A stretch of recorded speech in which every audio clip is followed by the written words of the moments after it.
Welcome to Magic Beyond the Books. Today we are talking about Professor Filius Flitwick. I'm Renee. And I'm Callan. Warning, there are Harry Potter spoilers in this episode. Just to give a quick overview of Professor Filius Flitwick, he is the charms teacher and head of Ravenclaw House at Hogwarts School of Witchcraft and Wizardry. He is known for being small, but skilled, and fights against Voldemort with the Order of the Phoenix. Getting into Flitwick's timeline through the series, he was born on October 17th, in case anyone wants his birthday. I did see some things that said like 1958 or before, and 1958 would put him in his 30s when Harry Potter starts, which doesn't seem right. So I'm not really sure about, I don't know if the year is confirmed out there in the canon.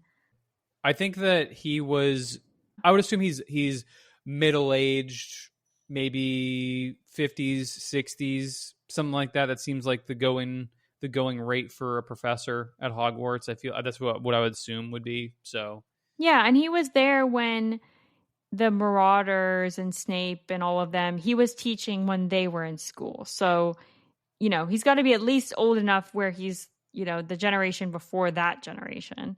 Yeah. Do you know if goblins live longer than like normal humans? I don't know. And I'm also curious, do wizards live longer than regular humans? I don't know for sure, but I do know that Dumbledore may have said something, or there was something I was reading where it was supposed to be that they don't necessarily live longer because they are wizards.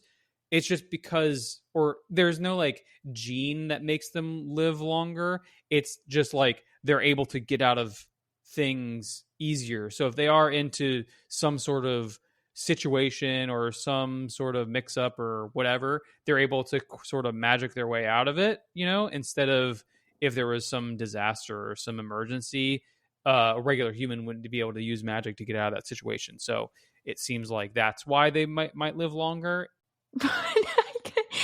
I'm with you on that. That could be a good explanation. But in addition to that,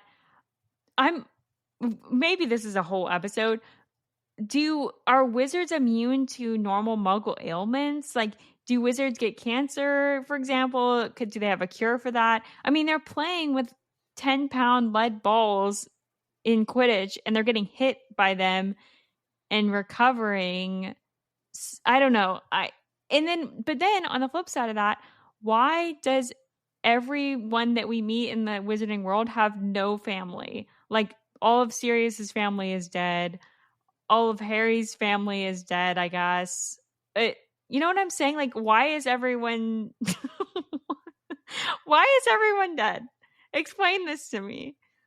I don't know. I think that they like what is it? Magic, like with great magic comes great responsibility type thing, where because you are in this community that has these powers, you are just more likely to be exposed to some very extreme circumstances. So maybe that's the only reason why there are more dead wizards, but maybe it's just the people that are central to the plot of the story are dead, or like the people, not necessarily the people central to the story, but like people around the people that are central to the story, because Voldemort is part of this story and Harry is part of this story. So Voldemort is killing a lot of people that are in sort of the realm of people trying to resist him. So that could be it. But like, for example, maybe I'm digging us deeper down this rabbit hole.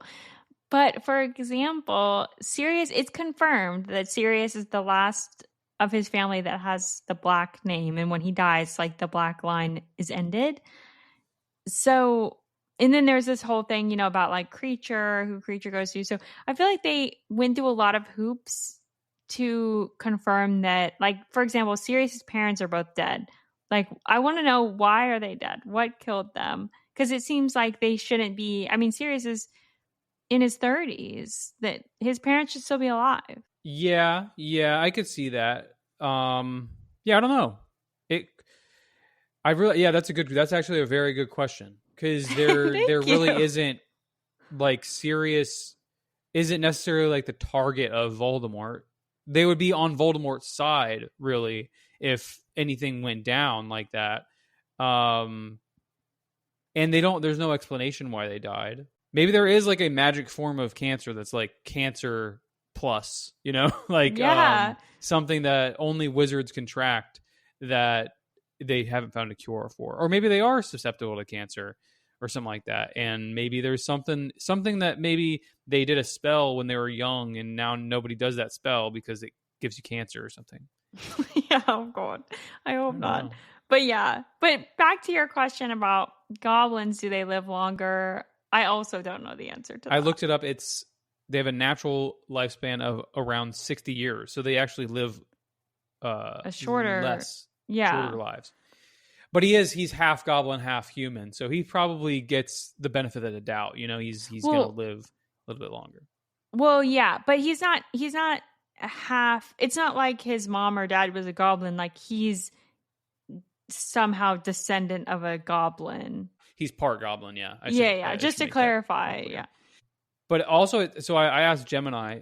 The average life expectancy for a wizard in Britain in the 1990s is stated to be around 137 years. What? What? Let me look. Oh wait, no. Okay, so that is the Philosopher's Stone. So I don't know. no, okay, no. Someone I think that's right. I think so this is what Gemini said. Wizards, on the other hand, are known to have a significantly longer average lifespan than Muggles. The average life expectancy for a wizard in Britain in the 1990s is stated to be around 137 years and three quarters. Many wizards live well over 100 years, and some, through magical means like the Philosopher's Stone, have lived for many centuries. So that maybe would mean that 137 years is accurate. I'm not I'm not questioning the accuracy. This is just blowing my mind. It's making me more like this doesn't make any sense. Why are Harry's grandparents not alive? It's just I just feel like if everyone's living to 137 years or around that. If everyone's living to let's give it a big range, 100 to 137 years. There would be more wizard like their society would be a lot different. There would be more older wizards around. Mm-hmm. Everyone would just not have no grandparents. Like, I don't know. It's very confusing to me. Okay, but we are Anyway, way so off topic. so Flitwick. Let's get back to the main part of this podcast, or main central character of this podcast, Filius Flitwick. He is a distant descendant of a goblin, so he's part goblin. And he's short in stature because of that. Goblins are by their nature short in stature. Apparently, how we've discussed earlier, they live shorter lives than wizards. Much shorter, And apparently. yeah, Yeah. much shorter apparently. But early in life, he was judged for his goblin ancestry, but he had a good attitude about it and didn't let it bother him. He became a very he became a model student at Hogwarts, and obviously became a dueling champion. So he didn't let it hold him back. Yeah. And we had talked in a previous episode, he was a near hat stall. The sorting hat was choosing between Ravenclaw and Gryffindor. He's like the opposite of McGonagall, where the hat was really close between Gryffindor and Ravenclaw. He went Ravenclaw, she went Gryffindor. And I just like Flitwick. I feel like, they talk about like in his childhood, he got bullied a little bit because he was different and everything, but he just didn't really care. He just let it not bother him and just decided to succeed. And, ignorant people are going to be ignorant. And he just moved on with his life and, had his own successes. And then later even becomes the charm professor. He's the charms professor and he's also the head of Ravenclaw House when we see him in the Harry Potter series. Yeah, so he's obviously successful for himself. He didn't let the part goblin, or even the attitude that other students had towards him hold him down. But yeah, he became a dueling champion. I want to talk a little bit more about the reason like, why was he not involved in the dueling club that Gilderoy started? Because he would be an obvious choice, right? Hmm. Was that just in the movies that he wasn't involved, or was that No, that's a canon for the books. Yeah, okay? that he Yeah, was not involved in the dueling club that Gilderoy started. yeah. I think maybe Gilderoy made that decision on purpose because he didn't want to be outshone or didn't want to be immediately invalidated as a fake, by a dueling champion. I bet too that Flitwick is one of those people that believes that you shouldn't just duel for kicks. Or I think I read something that he didn't believe in teaching students to duel because just casually, because he didn't want that to start fighting, just normal fighting in school, and enabling bullies maybe. Yeah, open combat in the halls of Hogwarts probably not the best idea. Yeah. And I don't know. I feel like the way I picture it in my head, and this is not written down in the books or anything, I picture that Gilderoy started this dueling club and intentionally didn't ask Flitwick because he didn't want to be outshone. And then Flitwick got word of it, and he knew that Gilderoy was running it, and he just didn't want anything to do with it. Yeah, probably. And maybe what you had said, maybe it wasn't made a point in the book or in the movies that Flitwick didn't really want to be involved in the dueling club because didn't really agree with it in the first place. So maybe they left that part out. But I like to believe that Gilderoy just didn't even bother asking him because he didn't want to be outdone. Or he, like many people, underestimated Flitwick because he's shorter and has to stand on books to teach his classes. Which, Yeah. well, also, I feel like that's a common theme, is that he's always standing on a pile of books. Like, they couldn't have gotten this guy some sort of podium or something to stand on. He could have summoned a podium. Like, it wouldn't have had to always be there. He could have just summoned it from the side of the room if he wanted to, or something like that, or just sort of whipped up something in his charms class, or not a charms class, just like he whipped something up as a quick charm. I have a lot of questions. Missed. That's a plot hole. That's a miss for the books and the movies. But yeah, so he was a dueling champion, and then he returned to become the Charms Professor and the head of Ravenclaw House. Sometime around the 70s, he taught the Marauders and he taught Snape. Apparently, he was well liked by students, not as strict. We kind of get that in the movies where he's a little bit more lenient with the students, especially in the first movie where they're teaching Wingardium Leviosa, and you have, who was it? Who explodes something? Oh, I think Seamus. Yeah, Seamus Finnegan. He explodes something. So McGonagall definitely would not have been as kind to Seamus. Definitely would have shamed him a little bit more. Maybe even bullied him. Sometimes I feel like they get a little bit more into the bullying territory. McGonagall and Snape definitely, but Definitely Snape, yeah. Yeah, I don't think it was that moment. I think it was a later moment because Seamus is always doing stuff in class. But my favorite moment from the books is, or maybe quote from the books from Flitwick, is Seamus does something in class and he makes him write lines that are, "I am a wizard, not a baboon brandishing a stick." yeah, I mean, I think that maybe that's how he looks at dueling too. Oh, yeah. Like a baboon would fight with a with a wand. If you gave a baboon magic, they probably would use it for fighting and combat. But Yeah, we wizards are above the fray. But yeah, Flitwick, he doesn't seem to give out a ton of punishments or detentions or things. It seems like throughout the books, when people are struggling, it's a lot of just, you get extra homework to practice more. And it seems like his classes are much more like hands-on, practical, practicing spells, even fun. Maybe he wasn't as gifted as a student. Like, maybe he had to work very hard to gain all these skills and talents and become the dueling champion that he did. So maybe he appreciates that a little bit more, where you're not necessarily like born with the talent to be a dueling champion. You have to work at it. You have to put in the time to do it. So maybe he was a little bit more willing to help, encouragement, and wasn't like, oh, you're just not good at this, so you're gonna get a bad grade, so whatever. But maybe he was just a little bit more lenient on them because he himself took time to develop those skills as well. Yeah, true.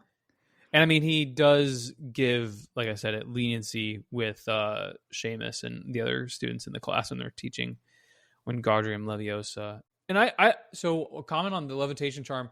I feel like they could have. That's the first thing we see, and maybe that's why. Or that's one of the first things that they practice is levitating a feather. And maybe this sort of goes against what I'm about to say, but I feel like you could have picked a easier charm, maybe like Lumos. Like lighting up your wand. Yeah, I don't know. First of all, I'm really confused on what spells are considered charms spells and what spells are considered transfiguration Curses versus defense against the dark arts. Yeah. Like, I think I remember from the 5th book there was something that Hermione was talking about, or maybe I looked it up and was trying to figure out what's the difference between curses and hexes and charms and all those sorts of things. Mm-hmm. There are differences, I know that, but I'm not necessarily sure because there's like protection charms too. There's like charms and then there's protection charms, so I'm not really sure.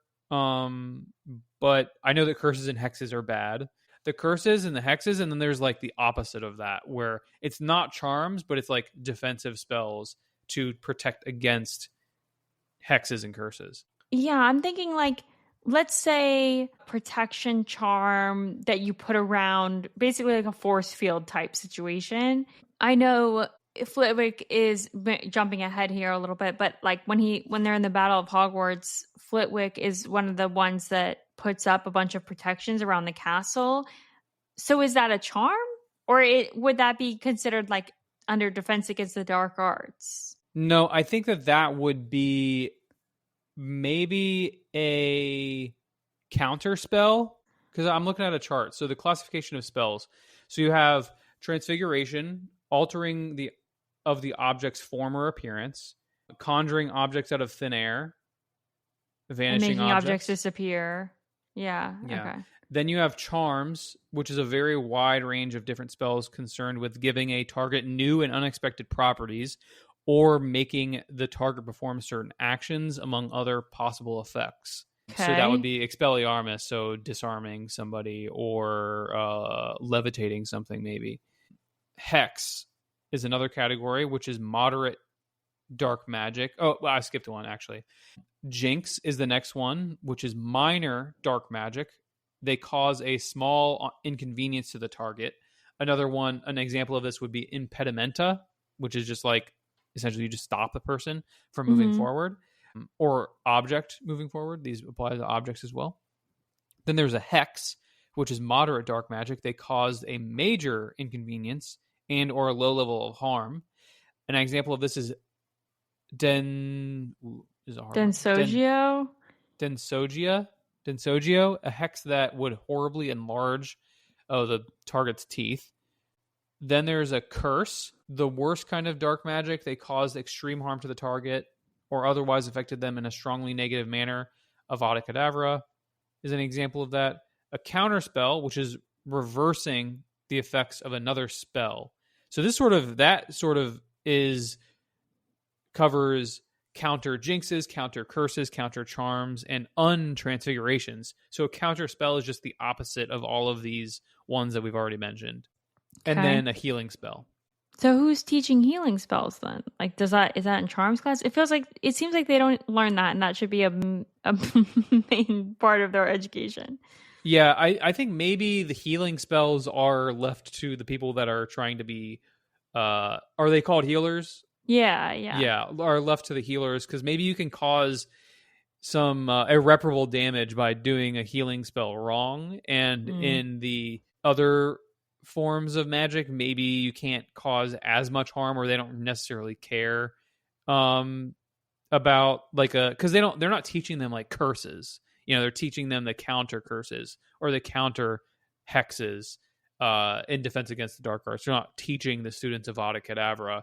But if you were taught like a healing spell, it could go wrong if you're like, repairing skin and you're doing the opposite or something like that. And I guess it's just, yeah, like, I mean, all of us went through school and we never had like a medical class. Yeah. Like Right. maybe minor first aid at some point, but nothing to the degree of like a doctor. Yeah. Or like an EMT. I feel like that's more similar to like what a healer does, where like you're in like an emergency or even physical therapy. Like you wouldn't really get taught that unless you're trying to be a physical therapist. But yeah, so those are the kind of spells. And I think that Flitwick is mostly focused on charms, as a very wide range of spells. So yeah, so he's got to have a hard job because he's got a really wide range of things to teach the students. Yeah. I I bet don't he has a know. go-to. There's like each professor maybe has their own specific ones that they like to teach. I think later too they start to teach to the exams a little bit, like to that what's going to be on the OWLs. Oh, true. Yeah, they might teach to the test, a little bit, where the ministry has decided that this is, what, or maybe it's just the Hogwarts school, or maybe Dumbledore has decided that this is what the students should be able to do after they graduate. Yeah, but I think Flitwick has a lot of good teacher moments and a lot of his teachings.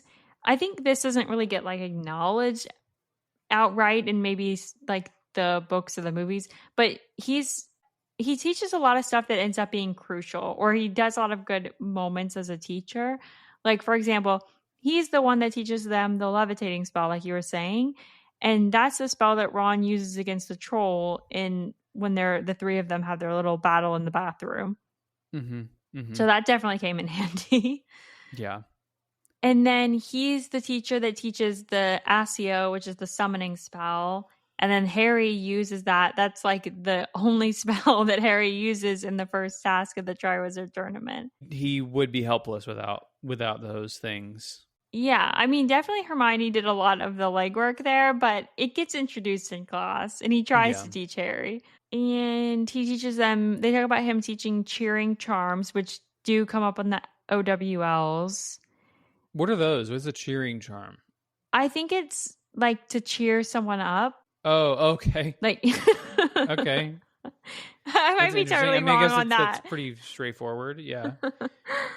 Some other things, just like good teacher moments, he gives Harry a box of sugar mice for doing that interview with the Quibbler, talking about Voldemort coming back. Yeah. And then I think my favorite one is he is tasked with cleaning up the swamp that Fred and George left, but he leaves a little bit, kind of a token of Fred and George, but also, I don't really like you that much, Professor Umbridge, so I'm just gonna not clean up as well as I can. I think Flitwick maybe had a soft spot. He just seems like an all around good teacher, like someone who sees the good in his students, right? Like Fred and George are, troublemakers, but instead of just looking at them like they're troublemakers, he's like, oh, this was a pretty good swamp. Mm-hmm. Yeah, no, it's like this is actually pretty impressive. I'm gonna, it's like whenever a little kid has like a really nice picture and it's like, oh, we're gonna put yours up on the wall. Oh, yeah, exactly. And when Harry does the summoning charm in the Triwizard Tournament, he's all excited afterwards and telling Harry like, "Oh, what a good summoning charm! Like you did such a good job." It's like he's having that little proud teacher moment. Oh yeah, definitely. I mean, him and Cedric are like his representatives. Like these two students of his are competing in this, very prominent tournament. So either, he's hoping that they do well. Harry maybe not that good of a reflection of him because one, he uses Accio, which not necessarily. I mean, he uses it, but he's not necessarily using other things. He's not necessarily using his like education in charms class to the most extent that he could. He's just like getting a broom, and then Yeah. using other forms of magic that he didn't learn from Flitwick. And then in the other task, when they go underwater, he uses gillyweed, which isn't charms or anything like that. And then in the maze, he's just using a defense against dark arts. He's just like doing stupefy and stuff like that. So he doesn't really represent Flitwick as well as he should have. Cedric's probably a better representative. Like he does the does he do the air bubble thing on his face? In the Oh, movie he yeah, yeah, does. yeah. In the book, Hmm. I don't know if he does, but that's a pretty impressive piece of magic. And then he uses transfiguration in the first task for a dog. So Yeah. you know that's sort. I mean, being in charms class and working on charms definitely helps with just any general magic, probably. Yeah, definitely. Yeah, and I feel like Flitwick's not selfish about it. Like, oh, I have to have taught you that specific spell. I think he's just like happy to see his students succeed. Yeah, Um, definitely. He's a team player for sure. he's a team player, but also I mean, he's in the movies a lot. He's in the books a lot. Just kind of, he's always around and there. And I think one of the big moments where Harry really starts to appreciate him is basically when he comes back to Hogwarts in the final book and he's trying to find that Ravenclaw's diadem.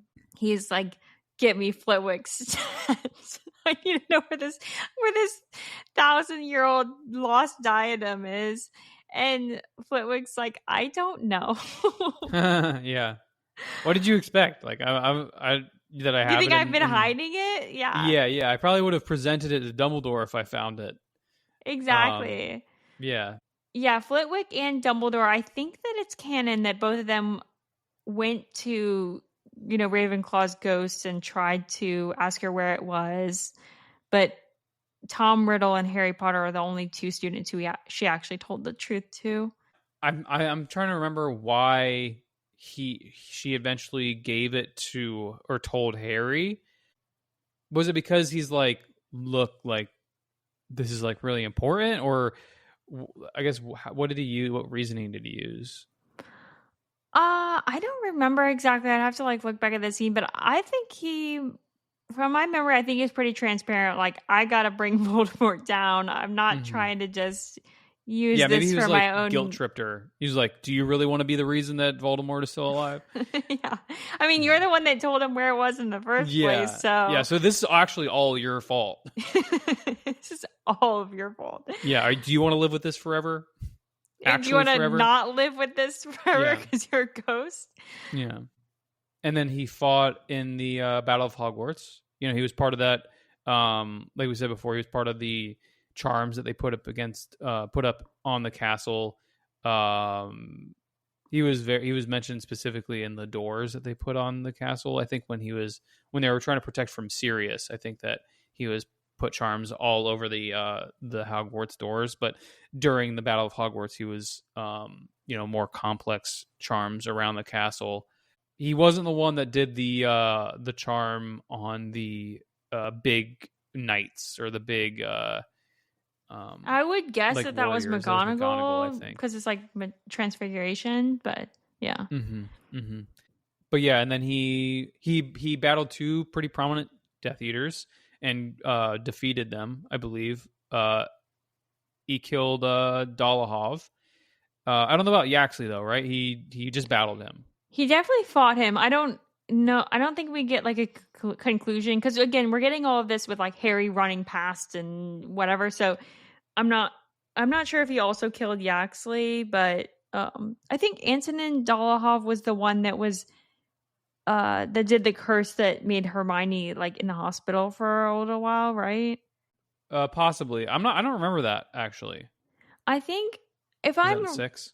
if I'm remembering this correctly, I think Antonin Dolohov is one of the Death Eaters that escaped from Azkaban in that mass breakout.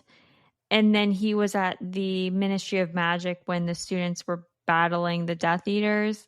And in the books, he does some sort of spell that hits Hermione and knocks her out, and then she has to take like a bunch of different potions to recover and has like a long recovery process. I think that was Dolohov. But yeah, I don't think Dolohov and Yaxley have as much of a role in the movies, but you get a little bit more of the like secondary Death Eaters in the books. I feel like in the movies they're just like Bellatrix Lestrange and Lucius Malfoy. We're just like they're the main Death Eaters. We're going to show them in everything. Versus in the books, it's a lot more of a range. Like Bellatrix isn't in moments that she is in the movies and that kind of thing. Yeah, it's much more known in the books because obviously you're trying to the author is trying to describe what's going on, so they're going to mention the names more specifically in those situations. But in the movies, you're just like they're fighting Death Eater 1 and 2, and you don't necessarily ever establish who they are unless, like you said, Bellatrix is really established who she is and Lucius is established. I actually, yeah, now that you mentioned that, the Greyback, or what's his name? Is that his name? Yeah, Fenrir Greyback. Yeah, I didn't, the whole time during the movies, I didn't know that guy was actually a werewolf. He just looks scary, but you don't really know until the end of until 7, when he's like eating somebody essentially during the Battle of Hogwarts, that he's a werewolf. Oh yeah, I guess they never really explain. Yeah, And he just looked crazy. And it's like, and there's so much more. If you've only watched the movies, there's so much more about Fenrir Greyback, like background and about him and him kind of leading the charge for basically werewolves to live a separate society. Yeah, for not a good reason either. Yeah, and going after like specifically trying to bite children, like he's crazy. And yeah, you don't really get any of that. No, you don't. I was it's so funny. It's so funny that you were saying that. Yeah, people were just watching the movies and they're like, "Whoa, this guy is really hairy." I now you do mention, I think he is pretty hairy in the movies, but it's not ever addressed like who that person is, and he's just like a giant scary person, like generic giant scary person. It's never addressed why he's so hairy. We need it addressed. Yeah, I mean it should be. When somebody's that hairy, you should address it. Oh yeah, Hagrid is half giant, so he's obviously going to be very hairy and whatever. And then this other generic guy is just hairy for no reason. But it's confusing too because he has like odd teeth too. I think he has like really sharp teeth. Yeah, it's confusing because Lupin is not, like, when he's not in werewolf form, he totally doesn't look like a werewolf. Versus Fenrir Greyback, it's like they make him like he's part werewolf all the time. Which, for context, if you haven't read the books, he is like going out of his way to basically like almost live like his human life, almost like a werewolf. So it makes sense when you know all the context, but if you're just like giving him in the movies with no explanation, it's like, why is he like part werewolf all the time? But yeah, what were we talking? But back to Flitwick. We were talking about the Battle of Hogwarts and the Death Eaters that he's faced. Yeah, Antonin Dolohov, I did look it up. He was one of the more scary Death Eaters that like tortured Muggles and people for Voldemort, and that he was one of the Death Eaters that killed Molly Weasley's brothers, Fabian and Gideon Pruitt. Okay, yeah. So certified bad guy. Certified bad guy, yeah. And then he's one of the first to hug Harry after everything happens, after everything is over. So he's just kind of just Harry's, not necessarily cheerleader, but he's his little like with anything happens, he's sort of just got his back, Yeah, Flitwick's just the best. Good guy. Okay, should we talk a little bit about his friends and foes? Yeah. So, I mean, we could probably start with foes because I feel like Flitwick doesn't have any enemies other than obviously the natural enemies of like the Death Eaters and Umbridge. Like, if you're a bad guy, you're an enemy of Flitwick.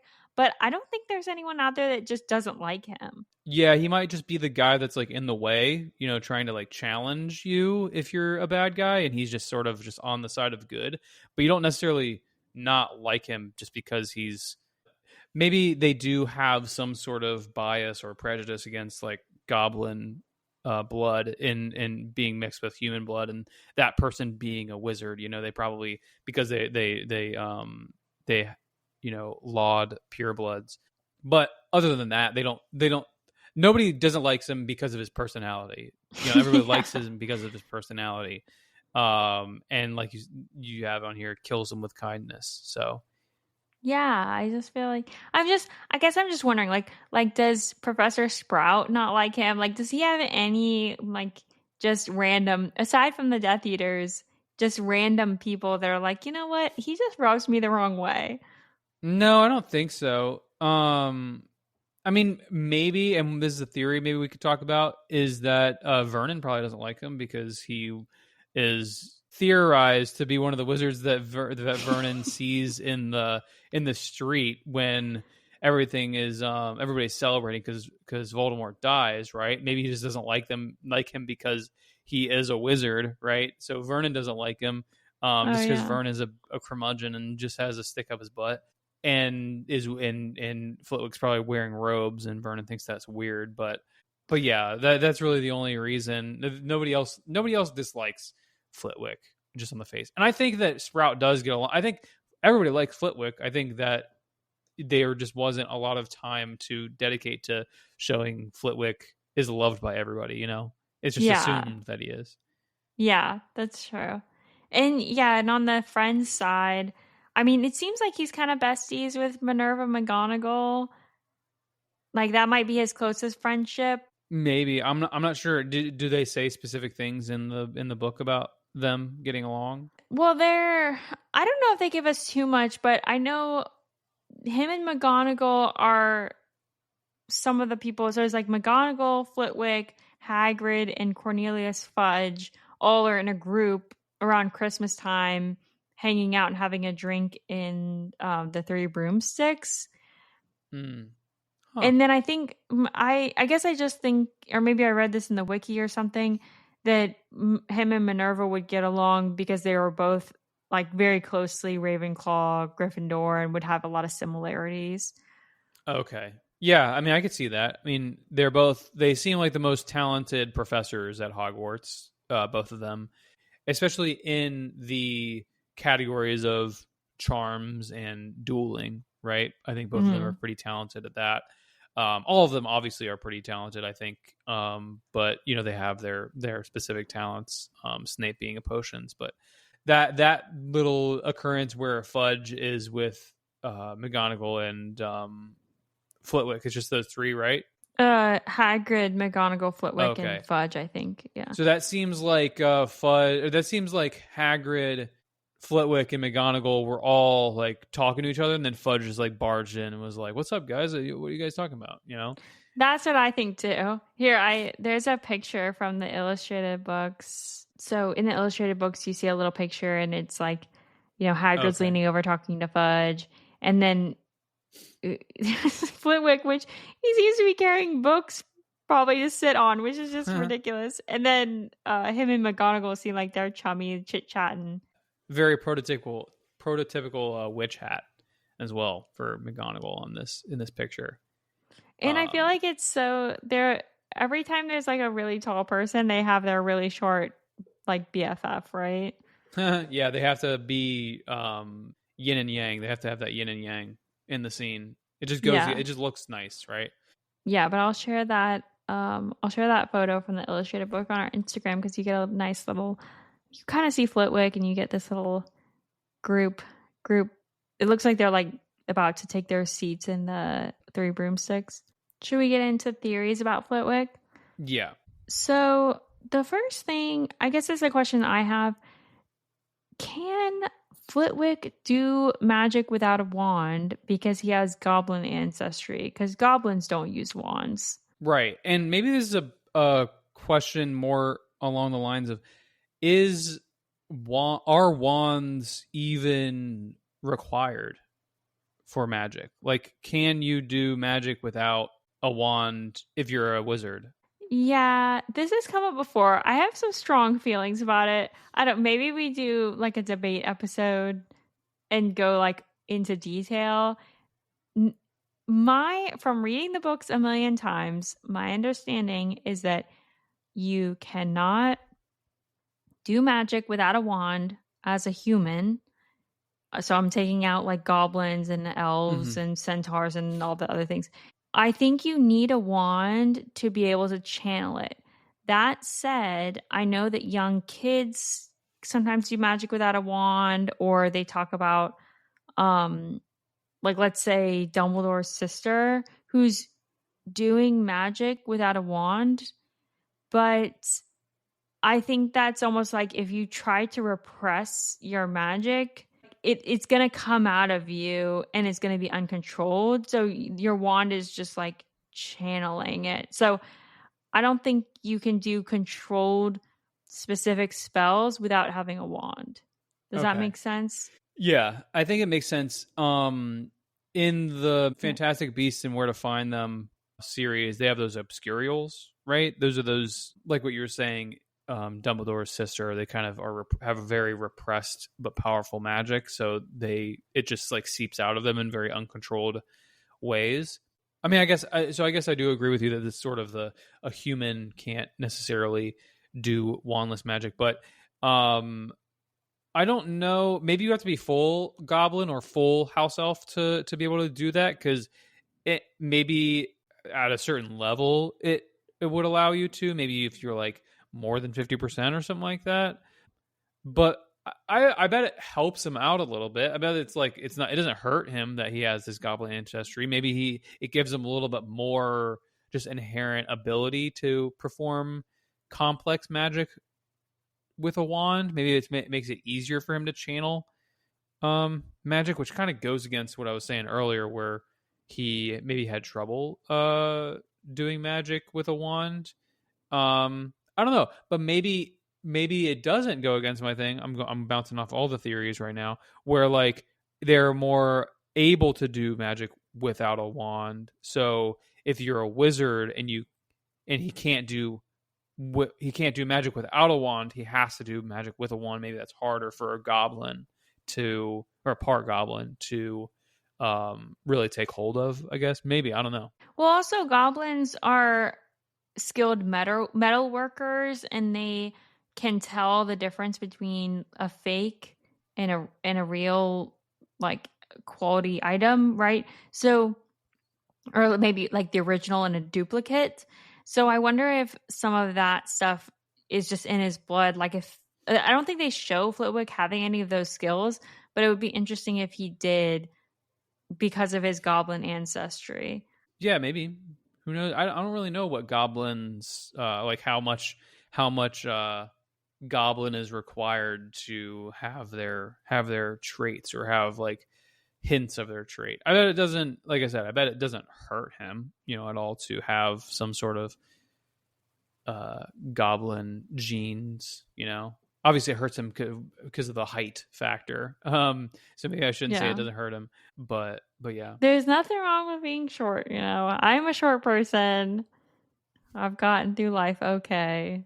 I mean, there's like short, and then there's like miniature. Like it says he's 2'3" to 3'6". That's what I looked up Okay, that. So okay. that's I'm a not little. that short. You're dealing with a little bit more. He's knocked down a peg or two more than a prototypical short person. But yeah, so other theories about, or like, questions or things that about Flitwick. Like, one of the biggest things is his appearance in the movies. It changes drastically. And in the opposite direction, he has sort of a Benjamin Button type thing, where movies 1 through 2, he is portrayed as looking super elderly with white hair, and he looks like he might be on the brink of death. And then in 3 through 8, he is like totally different. He's got like a shaved head, but with how do you describe this look, Callan? I don't really know. It's like a bowl cut, but not necessarily not full bowl cut. I don't know, but he has like an extreme wardrobe change. Like somebody comes to him is like, look, dude, you have gone off the deep end. You need to figure it out. And he comes back. He's dyed his hair black. He's got like the part like it's He's like got a center part. we're gonna fix you up with this guy who can grow hair on your head, like regrow hair, reawaken the follicles, kind of just get off, and then also do like a full wardrobe change on you, and then maybe we'll trim up that beard mustache looking thing. Also hair dye, so like there's a lot of things going on. Maybe they just felt like he looked too much like a Merlin, look to him. So I don't really know. I think I would have liked them to keep the original. Kind of looks cool. The original looks way more wizard to me. Like he has these green robes and that's the other thing too. Like I think as the Harry Potter movies progressed and they had different directors, they went away with the wizard robes in favor of just random clothes. But yeah, they have him in this like what is that called, a petticoat or what? I don't know. He has a vest on and a full like floor length tux jacket. Yeah, like, it's a very interesting decision. It's not like robes. It's not like what you would think a wizard would be wearing. Like none of the other teachers wear something like this. He's like informal wear right now. I mean, there's in the thing beside him. I think that's like a musical instrument, maybe, right? Like he looks like he's the conductor of a orchestra, not a wizard. Yeah, they have him. So I saw something that said that when they reintroduced him in the third movie and he was conducting the frog choir, that the intention was that he was a totally different character, but then fans, I guess, pushed back and then they said, okay, well, that's Flitwick. But I don't know if that's true or not. I mean, Warwick Davis plays him throughout all of the movies, so it's not like the actor changed. But Warwick Davis also plays other roles in the Harry Potter universe. So, like, maybe they were just like, maybe that was the intent, and they're just like, we're just going to introduce this random conductor guy. But then they were like, oh no, we're just going to make him Flitwick. I'm not really sure. It's kind of bizarre. Yeah, it's a quite drastic change, and it's a decision. We'll just leave that. It's a decision that they made. No, it's interesting. Like I said, he looks like he would be the conductor of an orchestra versus what a wizard looked like, more Merlin like. What we're looking at here is more robes, top hat. Well, maybe not top hat, but just like a wizarding looking hat, like a felt hat that has a point to it, carrying around a bunch of books, big beard, white beard, white hair. So this looks much more wizard like than what they eventually ended up with. I don't know about that second look. I mean, Callan, you're bold. If you showed up randomly one day and you had this strong middle part brown hair that you straightened real hard with a straightener, I would be hosting an intervention for you. Yeah, it's a choice. Yeah, I don't know about that. I don't even know what to say about that other than like you said, it's just it's an interesting move by, I guess it's Alfonso Cuarón did the third movie and made that change. It's an interesting move. And then interesting move for the other directors to keep it throughout the rest of the 8 movies. Yeah, maybe it just felt like if they had flip-flopped back like too many times, it would just been too much change, and they didn't want to have to deal with backlash if, people liked that, liked what got put in the third one. We need to do a poll. Who out there liked the second look better than the first look? Yeah, I'd like to know. He was in the movie prominently, very, very often. So he just got like little bits and pieces of him. So I wonder if people would have even noticed if they flipped back and forth, and then they finally like settled on something. Yeah. So I don't know. Yeah, that's one. The second look for Flitwick, I feel like they did not nail it. The first look, some of Dumbledore's looks, some of Lucius Malfoy's looks, I feel like they nailed it with the character. This one, I feel like it was a big miss, Yeah. but a By choice the way, I this is did. a sidebar. Did you know that Lucius, like the actor for Lucius Malfoy, just like came up with everything?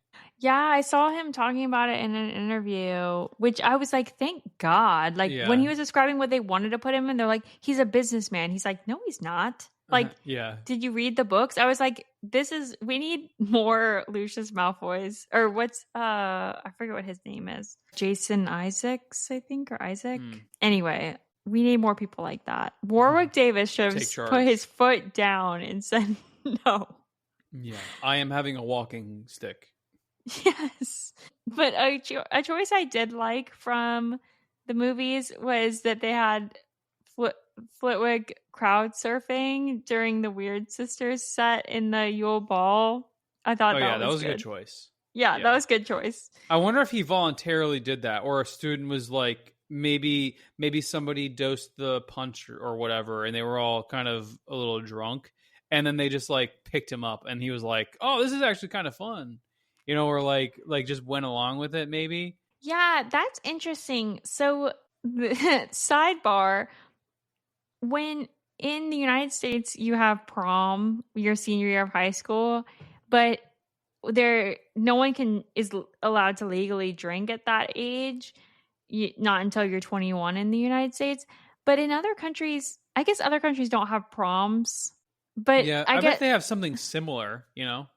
I guess I'm wondering, like, other countries where the drinking age is younger, whatever your version of prom was, did they have alcohol there served? Because I'm I don't thinking know. about the Yule Ball. There's kids that I'm assuming they can drink at 17, and there's 17-year-olds there. So is the punch not spiked, but like, are they providing alcohol?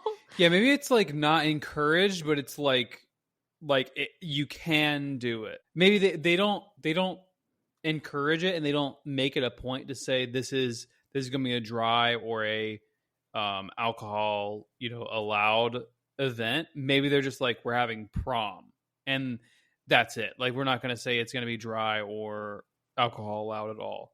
And apparently I'm seeing, yes, prom is a tradition in England, particularly at the end of year 11 and year 13. Obviously year 11 is a little young, 15 to 16, but in year 13 they're 17 to 18. So what's the drinking age in England? I don't know. I get them confused. I know some places 15, 16, 18. Drinking age in the UK is 18. Okay. Oh, okay. So technically, if you were prom, if you were at your prom last year of prom, you could drink. Oh, it says in Great Britain, it says 16 however, and 17 can drink, but they can't buy it. Yeah, I'm reading a quick Google search. Individuals aged 16 or 17 can drink beer, wine, or cider with a meal at a licensed place if they're accompanied by an adult. Yeah, I could see a world where students are drinking something at a prom or something at a Yule Ball, Yeah. The older students, at least. Yeah. So another question, someone confirm for us, was there drinking at the Yule Ball? I'd like to know. I mean, somebody ended up crowd surfing, and I bet there wasn't the only person, crowd surfing. Yeah. Because if there's one person crowd surfing, there's definitely two people crowd surfing, Well, that's all for Flitwick. Thanks for joining us on this magical journey through the wizarding world of Harry Potter. Don't forget to rate, subscribe, and listen to the podcast wherever you're listening, whatever platform. Next week, we will be discussing the first meeting of Professor Slughorn's quote-unquote Slug Club, the one on the Hogwarts Express. Until then, happy reading, happy listening, and may the Monster Book of Monsters never bite you.